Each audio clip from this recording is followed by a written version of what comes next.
ಅದಾದಮೇಲೆ 21 ತಾರೀಕು ಪದಗ್ರಹಣ ಕಾರ್ಯಕ್ರಮ ಇದೆ. ನಂತರ ಮುಖ್ಯಮಂತ್ರಿಗಳು ಮತ್ತು ಹಿರಿಯ ಮುಖಂಡರು ಪಕ್ಷದ ಹೈಕಮಾಂಡ್ ಭೇಟಿ ಮಾಡಿ ಯಾವಾಗ ಮಾಡಬೇಕಂತ ತೀರ್ಮಾನ ತಗೊಳ್ತಾರೆ.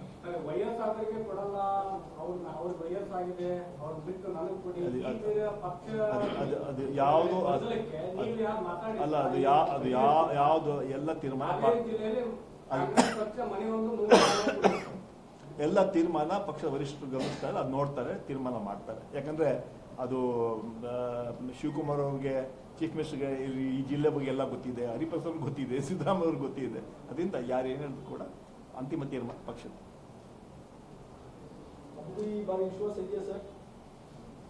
ಈಗ ಸದ್ಯಕ್ಕೆ ನಾವು 21ನೇ ಕಾರ್ಯಕ್ರಮಕ್ಕೆ ನಾವು ಚರ್ಚೆ ಮಾಡ್ತಾ ಇದ್ದೀವಿ. ಅದಾದ್ಮೇಲೆ ಮತ್ತೆ ಸೇರೋಣ.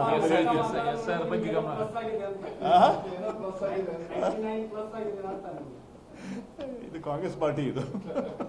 ನಾಳೆ 21 ತಾರೀಕಿಗೆ ನಾವು ಕಾರ್ಯಕ್ರಮ ತಯಾರು ಮಾಡ್ತಾ ಇದ್ದೀವಿ. SR ಬಗ್ಗೆ ಚರ್ಚೆ ಮಾಡ್ತಾ ಇದ್ದೀವಿ. ನೆಕ್ಸ್ಟ್ ಬರುವಾಗ ಅದು ಮಂತ್ರಿಮಂಡಲ ಬಗ್ಗೆ ಹೇಳ್ತೀವಿ ನಾನು. Thank you.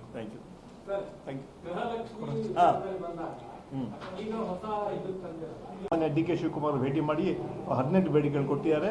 ಅದರಲ್ಲಿ ವಿಶೇಷವಾಗಿ ಮಾದಾಯ ಇರ್ಬೋದು, ಮೇಕೆದಾಟು ಇರ್ಬೋದು, ಹಲವಾರು ಕಾರ್ಯಕ್ರಮಗಳಿಗೆ ಧನ ಸಹಾಯ ಹಾಗೂ ಪರ್ಮಿಷನ್ಗಳು ಕೇಳಿದ್ದಾರೆ. ಅವ್ರು ಕೊಡ್ತಾರಂತ ವಿಶ್ವಾಸ ಇದೀವಿ ನಾವು. ಆ ಹಿನ್ನೆಲೆ ಮಲ್ತಾಯಿ ಧೋರಣೆ ತೋರಿಸಬಾರ್ದು, ರಾಜ್ಯಕ್ಕೆ ಅನ್ಯಾಯ ಮಾಡಬಾರ್ದು. ಕೇಂದ್ರ ಸರ್ಕಾರ 12 ವರ್ಷ ಅಧಿಕಾರಕ್ಕೆ ಬಂತು, ಆದರೂ ಕೂಡ ರಾಜ್ಯಕ್ಕೆ ಮಲ್ತಾಯಿ ಧೋರಣೆ ತೋರಿಸ್ತಾ ಇದ್ದಾರೆ.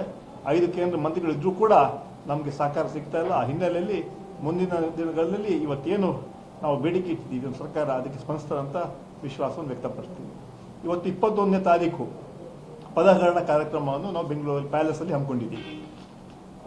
ಸನ್ಮಾನ್ಯ BK ಹರಿಪ್ರಸಾದ್ ಅವರು, ಮಾಜಿ ಅಖಿಲ ಭಾರತ ಕಾಂಗ್ರೆಸ್ ಕಮಿಟಿ ಜನರಲ್ ಸೆಕ್ರೆಟರಿಗಳು, ಅದೇ ಇಲ್ಲಿ ಕಳೆದ 50 ವರ್ಷ ಪಕ್ಷ ಸಂಘಟನೆಯಲ್ಲಿ ಇದ್ದವರು, ಸುಮಾರು 19 ರಾಜ್ಯಗಳ ಉಸ್ತುವಾರಿ ಇದ್ದು ಯೂತ್ ಕಾಂಗ್ರೆಸ್ನಲ್ಲಿ, NSUA ಇಲ್ಲಿ ಸೇವಾದಲ್ಲಿ ಕೆಲಸ ಮಾಡಿ ಇವತ್ತು KPC ಅಧ್ಯಕ್ಷರಾಗಿ ಆಯ್ಕೆಯಾಗಿದ್ದಾರೆ. ಅವರ ಪದಗ್ರಹಣ ಕಾರ್ಯಕ್ರಮ, ಜವಾಬ್ದಾರಿಯ ಕಾರ್ಯಕ್ರಮ ಅವತ್ತು 21 ತಾರೀಕು. ಆ ಕಾರ್ಯಕ್ರಮದಲ್ಲಿ ಈಗ ಆಗಲಿ ಇರುವಂತಹ ಸನ್ಮಾನ್ಯ DK ಶಿವಕುಮಾರ್ ಅವರು, ಅದೇ ರೀತಿ ಮಾಜಿ ಮುಖ್ಯಮಂತ್ರಿಗಳಾದ ಸನ್ಮಾನ್ಯ ಸಿದ್ದರಾಮಯ್ಯ ಅವರು ಹಾಗೂ ಕಾಂಗ್ರೆಸ್ ಅಧ್ಯಕ್ಷರು, AICC ಜನರಲ್ ಸೆಕ್ರೆಟರಿಗಳಾದ ವೇಣುಗೋಪಾಲ್ ಅವರು, ಸುರ್ಜೇವಾಲಾ ಅವರು ಹಾಗೂ ರಾಜ್ಯದ ಎಲ್ಲ ನಾಯಕರು ಅಲ್ಲಿ ಭಾಗಿಯಾಗ್ತಾರೆ. ಆ ಕಾರ್ಯಕ್ರಮದ ಹಿನ್ನೆಲೆಯಲ್ಲಿ ಒಂದು ಪೂರ್ವಭಾವಿ ಸಭೆ SR ಬಗ್ಗೆ ಹೇಳಿದ್ದಾರೆ. ಮುಂಚೆ ಏನಾಗ್ತದೆ ಅಂತ ಹೇಳಿದ್ರೆ, ಎಲೆಕ್ಷನ್ ಕಮಿಷನ್ ಅಂದ್ರೆ ಜನರು ವೋಟನ್ನ ಸೇರಿಸೋ ಕೆಲಸ ಮಾಡ್ತಾ ಇದ್ರು. ಈಗ ಎಲೆಕ್ಷನ್ ವೋಟನ್ನು ತೆಗೆಯುವಂತ ಕೆಲಸ ಮಾಡ್ತಾ ಇದ್ದಾರೆ. ಇದು it has become A BJP tool kit of the BJP central government. ಇವಾಗ BJP ಇವಾಗ ಎಲೆಕ್ಷನ್ ಕಮಿಷನ್ ಕೊಡುದಿಲ್ಲ, BJP ಕಮಿಷನ್ ಪರಿವರ್ತನೆ ಆಗಿದೆ. ಕೇಂದ್ರ ಸರ್ಕಾರದ ಕೈಗೊಂಬೆ ಆಗಿ ಇವತ್ತು ಎಲೆಕ್ಷನ್ ಕಮಿಷನ್ ಕೆಲಸ ಮಾಡ್ತಾ ಇದೆ. ಇವತ್ತು ಅಸ್ಸಾಂ ನಾವು ನೋಡಿ, ಬಿಹಾರಲ್ಲಿ ನೋಡಿದ್ವಿ, ಬೆಂಗಾಲಲ್ಲಿ 91 ಲಕ್ಷ ವೋಟನ್ನು ತೆಗೆದಿದ್ದಾರೆ. ಮುಂಚೆ ಯಾವಾಗಲೂ ಎಲೆಕ್ಷನ್ ಕಮಿಷನ್ ಅಂತ ಹೇಳಿದ್ರೆ ಜನರ ವೋಟ್ ಸೇರಿಸ್ತಾ ಇದ್ರು. ಇದು ವೋಟ್ ತೆಗೆಯುವಂತಹ ದೊಡ್ಡ ಷಡ್ಯಂತರ ಹುನ್ನಾರ ಮಾಡ್ತಾ ಇದ್ದಾರೆ ಎಲೆಕ್ಷನ್ ಕಮಿಷನ್ ಅವರು. ಅದು ನೇರವಾಗಿ ನಾವು ಆರೋಪ ಮಾಡಬೇಕಾದ್ರೆ ನರೇಂದ್ರ ಮೋದಿ ಅವರ, ಅಮಿತ್ ಶಾ ಅವರ ಮಾರ್ಗದರ್ಶನದಲ್ಲಿ ನಡೀತಾ ಇದ್ದಿದ್ದು. ಅದಕ್ಕೆ ಇವತ್ತು ಕರ್ನಾಟಕ ಕಡೆ ಗಮನ ಕೊಟ್ಟಿದ್ದಾರೆ. ಯಾವ ಕಾರಣಕ್ಕೆ ನಾವು ಬಿಡೋದಿಲ್ಲ. ನಾವು ಪ್ರತಿ ಯಾರ ವೋಟ್ಗಳಿದೆ ಅದು ತೆಗೆಯುವಂತಹ ಏನು ಷಡ್ಯಂತ್ರ ಮಾಡ್ತಾರೆ ಅದ್ರ ವಿರುದ್ಧ ನಾವು ಹೋರಾಟ ಮಾಡ್ತಾ ಇದ್ದೀವಿ. ಜನ ಜಾಗೃತಿ ಮಾಡ್ತೀವಿ. ನಮ್ಗೆ ಗೊತ್ತಿದೆ ಯಾವ ರೀತಿ ಅಲ್ಲಿ ವೋಟ್ ತೆಗೆಯುವಂತಹ ಕೆಲಸ ಮಾಡಿದ್ರು. ಮಮತಾ ಬ್ಯಾನರ್ಜಿ ಕ್ಷೇತ್ರದಲ್ಲಿ ಸುಮಾರು 70-75 ಸಾವಿರ ವೋಟ್ ತೆಗೆದಿದ್ದಾರೆ. 92 ಲಕ್ಷ. ಸ್ಟಾಲಿನ್ ಕ್ಷೇತ್ರದಲ್ಲಿ ಕೂಡ ತೆಗೆದಿದ್ದಾರೆ. ಅವರೆಲ್ಲ ಪಿಕ್ ಅಂಡ್ ಚೂಸ್ ಮಾಡಿ ಮುಖ್ಯಮಂತ್ರಿಗಳಿದ್ರು, ಹಿರಿಯ ಮುಖಂಡರು ವೋಟ್ ತೆಗೆಯುವಂತ ದೊಡ್ಡ ಷಡ್ಯಂತ್ರ ಮಾಡ್ತಾರೆ. ಕರ್ನಾಟಕದಲ್ಲಿ ನಾವು ಅದನ್ನು ಬಿಡೋದಿಲ್ಲ. ಜನ ಹಕ್ಕಿಗೆ ನಾವು ಹೋರಾಟ ಮಾಡ್ತೀವಿ. ಇವತ್ತು SR ಬಗ್ಗೆ ಎಲ್ಲಾ ಜಿಲ್ಲೆಗಳಲ್ಲಿ, ತಾಲೂಕುಗಳಲ್ಲಿ ಅಲ್ಲಿ ನಾವು ಚರ್ಚೆ ಮಾಡೋ ಹಿನ್ನೆಲೆಯಲ್ಲಿ ಉಸ್ತುವಾರಿ ಹಾಕಿದ್ದಾರೆ.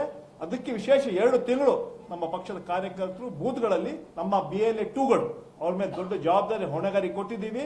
ಯಾವ ಕಾರಣಕ್ಕೆ ಒಂದು ವೇಳೆ ಹೆಚ್ಚಾಗಿ ಆದ್ರೆ ನಾವು ಬೀದಿಗೆ ಬಂದು ಹೋರಾಟ ಮಾಡೋಕ್ಕೂ ಸಿದ್ಧ ಅಂತ ಹೇಳಲು ಬಯಸ್ತಾ ಇದ್ದೇವೆ. ಈಗ ನೀವು ವಿಜಯೇಂದ್ರ ಹೇಳಿದ್ರೆ ನಾನು ಯತ್ನಾಳ್ ಏನ್ ಹೇಳ್ತಾ ಕೇಳ್ಬೇಕಾಗ್ತದೆ. ಯತ್ನಾಳ್ ಏನ್ ಹೇಳ್ತಾರೆ ಅಂತ ಕೇಳ್ಬೇಕು. ಮೊಸರಲ್ಲಿ ಕಲ್ಲು ಹುಡುಕ್ತಾ ಕೆಲಸ ಮಾಡಬೇಡಿ BJP ಅವರೇ. ನಿಮ್ಗೇನಾದ್ರು ಅಷ್ಟು ನಮ್ಮ ಮೇಲೆ ಕೋಪ ಇದ್ರೆ ಅಥವಾ ಈ ಕಾರ್ಯಕ್ರಮ ಬಗ್ಗೆ ಹೇಳ್ಬೇಕಂದ್ರೆ ಹೇಳ್ಬಿಡಿ. ವಿಜೇಂದ್ರ ಅವರು BJP ಈ ಕಾರ್ಯಕ್ರಮ ನಿಲ್ಲಿಸ್ಬಿಡಿ ಅಂತ ಹೇಳೋದ ಧೈರ್ಯ ಇದೆಯಾ?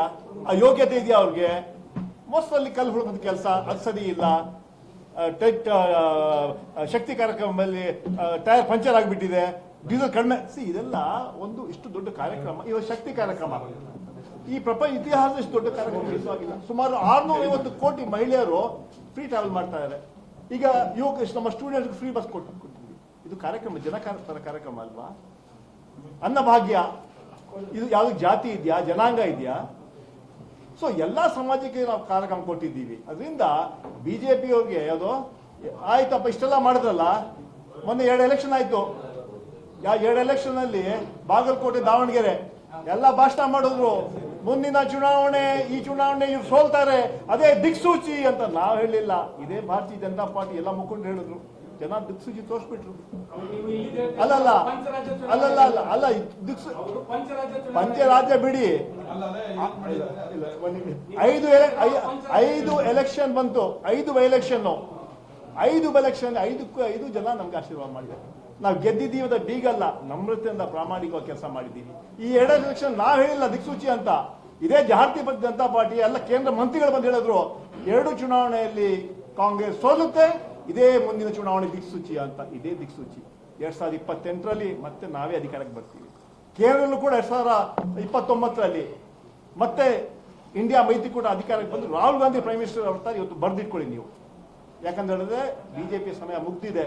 ಅದೇ ಲಾಸ್ಟ್ ಎಲೆಕ್ಷನ್ ಅಲ್ಲಿ ನರೇಂದ್ರ ಮೋದಿ ಭಾಷಣ ಮಾಡಿದ್ರು, ಅಬ್ಕಿ ಬಾರ್ 400 ಪಾರ್ ಅಂತ ಹೇಳಿದ್ರು. 250-60 ನಿಲ್ಸ್ಬಿಟ್ರು, 240 ಇಳಿದ್ಬಿಟ್ರು.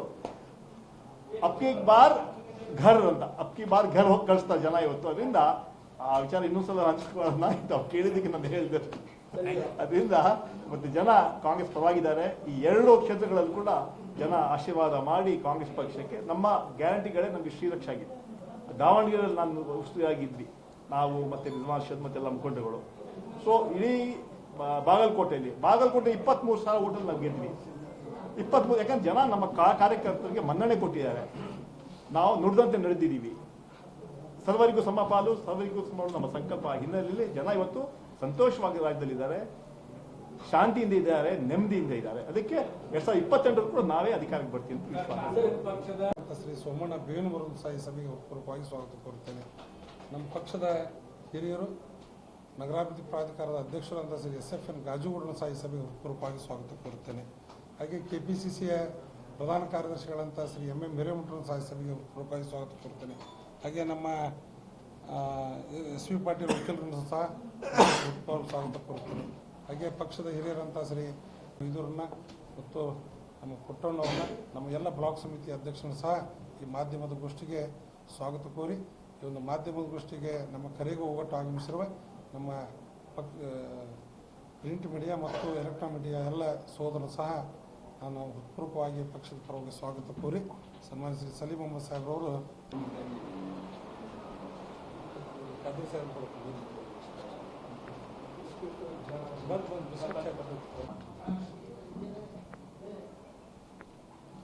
ದಿನಾಂಕ 21/6/2026